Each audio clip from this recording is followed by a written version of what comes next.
Hello student, ये JEE main 2024 5 April morning sheet में question पूछा गया था। क्वेश्चन में दिया गया है if the function f of x equal to sine 3x plus alpha sine x minus beta cos 3x upon x cube. इसमें अल्फा और बीटा दो पैरामीटर है, मतलब जिसका वैल्यू हमें पता नहीं है। एक्स क्या है? X belong to R is continuous at x equal to 0, मतलब हमारा फंक्शन एक्स इक्वल टू 0 में कंटिन्यूअस है, तो हमें एफ ऑफ 0 का वैल्यू बताना है। तो उससे पहले तो हमें अल्फ़ा और बीटा का वैल्यू निकालना पड़ेगा, और उसको निकालने के लिए हम क्या यूज करेंगे? कंटिन्यूटी का यूज करेंगे। एट एक्स इक्वल टू 0 हमारा फंक्शन 0 पे कंटिन्यूअस है, मतलब इसका लेफ्ट हैंड लिमिट और राइट हैंड लिमिट 0 पे और फंक्शनल वैल्यू सेम होगा। तो यदि अल्फ़ा बीटा के साथ साइन एक्स कोसेक या टेन एक्स और एक्सपोनेंशियल फंक्शन यदि फंसा के दिया जाए, तो उसमें हम साइन एक्स कोसेक्स ईटीसी का एक्सपेंशन का यूज करते हैं। आपको साइन एक्स का एक्सपेंशन पता होगा, क्या होता है? X minus x cube upon 3 factorial plus x to the power 5 upon 5 factorial dot dot dot. ये साइन एक्स का एक्सपेंशन होता है। इसी तरह से कोस एक्स का भी होता है, ए टू द पावर एक्स का भी होता है। तो हम इसमें इसका एक्सपेंशन यूज करेंगे। तो आप लिमिट निकालिए। क्या निकालना है हमें? Limit x tends to 0 f of x क्या है? Sine 3x plus alpha sine x minus beta cos 3x, और नीचे क्या है? Upon x cube. अब देखिए, यहाँ आप 0 पुट करेंगे, ये 0 हो ये भी 0 हो जाएगा। यहाँ 0, यहाँ 0, कोस 0 1, ये क्या बन जाएगा? Minus beta upon 0। हमें दिया क्या गया है? ये जो फंक्शन है इसका लिमिट एग्जिस्ट कर रहा है x इक्वल टू 0 पे। यदि इसका वैल्यू इस तरह से आएगा समथिंग अपॉन 0, तो ये तो इन्फिनिटी बन जाएगा, तो फिर हमारा लिमिट एग्जिस्ट नहीं करने लगेगा। तो इससे हम क्या निष्कर्ष निकाल सकते हैं? मतलब हमें बीटा को 0 करना पड़ेगा, बीटा को 0 होना पड़ेगा। यहाँ से हमें क्या पता चला? बीटा 0 होगा। तो इसके बाद क्या बन जाएगा हमारा limit? X tends to 0 sine 3x plus alpha sine x, और नीचे एक्स क्यूब, ये बन गया। हमने बीटा 0 कर दिया। अब आप एक्सपेंशन का यूज करिए। साइन 3x क्या बन जाएगा? जहाँ जहाँ x है वहाँ आप 3x रख दीजिए। तो limit x tends to 0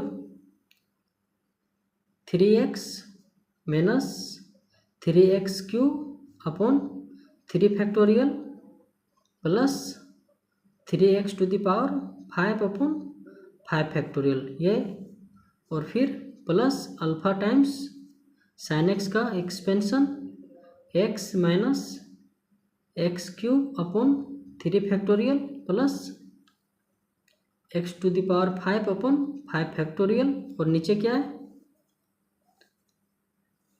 x cube है, ये आ गया। अब देखिए, अब आपको क्या करना है? जहाँ जहाँ एक्स का टर्म है वहाँ एक साथ रखिए, जहाँ एक्स क्यूब का टर्म है वो एक साथ रखिए। तो क्या बन जाएगा? लिमिट एक्स टेन टू 0, ये क्या बन जाएगा? ये 3 प्लस अल्फ़ा इंटू एक्स, यहाँ माइनस, ये क्या बनेगा? 3, यहाँ 3 अपॉन 3 का क्यूब अपॉन 3 फैक्टोरियल, ये एक्स को मैं बाहर ले लेता हूँ, यहाँ प्लस अल्फ़ा अपॉन 3 फैक्टोरियल, फिर प्लस यहाँ समथिंग बनेगा एक्स टू द पावर 5 बनेगा। अब देखिए यहाँ पर आप नीचे क्या है? एक्स क्यूब है। अब एक्स क्यूब को सारे टर्म में डिवाइड कर दीजिए, तो क्या बनेगा? लिमिट क्या बनेगा? लिमिट एक्स टेन टू 0, यहाँ देखिए डिवाइड कर दीजिए 3 plus alpha upon x square, एक एक्स और एक एक्स कट जाएगा, minus limit x tends to 0, ये एक्स क्यूब और ये एक्स क्यूब कट जाएगा, 3 cube upon 3 factorial plus alpha upon 3 factorial plus यहाँ something x to the power 5 और एक्स क्यूब, और ये लिमिट एक्स टेन टू 0। यहाँ देखिए यदि ये लिमिट को एग्जिस्ट करना है तो यहाँ पर अल्फ़ा प्लस 3 को 0 होना पड़ेगा, वरना यहाँ यदि आप 0 पुट करेंगे तो 1/0 इन्फिनिटी हो जाएगा। तो क्या होना पड़ेगा, अल्फ़ा प्लस 3 को 0 होना पड़ेगा, अल्फ़ा प्लस 3 शुड 0। तो यहाँ से अल्फ़ा कितना आएगा, -3 आएगा, ये आ गया, ये तो 0 हो गया। अब इधर क्या बचा, और यहाँ देखिए यहाँ पावर 3 है और यहाँ पावर 5 है, तो 3 कट जाएगा, यहाँ कितना बचेगा, x to the x square बचेगा, और आप 0 पुट करेंगे तो इधर 0 हो जाएगा, इसके आगे का जितना भी टर्म आएगा वो सब 0 हो जाएगा, बचेगा क्या, सिर्फ ये टर्म बचेगा। क्या बचा अपने पास, ये वाला term 3 cube upon 3 factorial plus alpha upon 3 factorial. ये क्या है, हमने लिमिट निकाल रहे हैं इसका, और हमें ये फंक्शन क्या है, कंटिन्यूअस है, तो इसके लिमिट का वैल्यू और फंक्शन का वैल्यू सेम होगा, और हमें फंक्शन का वैल्यू ही पूछा गया था, तो ये f(0) के इक्वल हम कर सकते हैं, और हमें यही पूछा गया था क्वेश्चन में।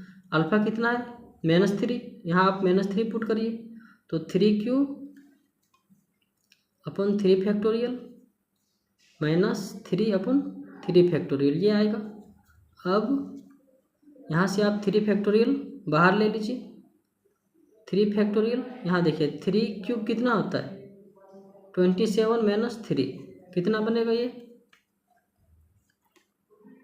ये आपका 3 × 2, और ये कितना बनेगा 24, साथ में 3 जाएगा 4, और ये 3 दूना 6, कितने बार में कटेगा, 4 बार में।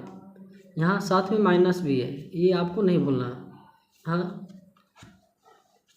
यहाँ माइनस है तो माइनस को साथ में रखना है आपको, माइनस साथ में है, यहाँ भी माइनस आएगा, तो हमारा आंसर कितना आएगा, -4। ये क्या आया, f(0) का वैल्यू आ गया। तो ऑप्शन देख लीजिए आप, कौन सा ऑप्शन करेक्ट है, -4 किस में है, ऑप्शन सी में -4 है, मतलब हमारा सी ऑप्शन करेक्ट है।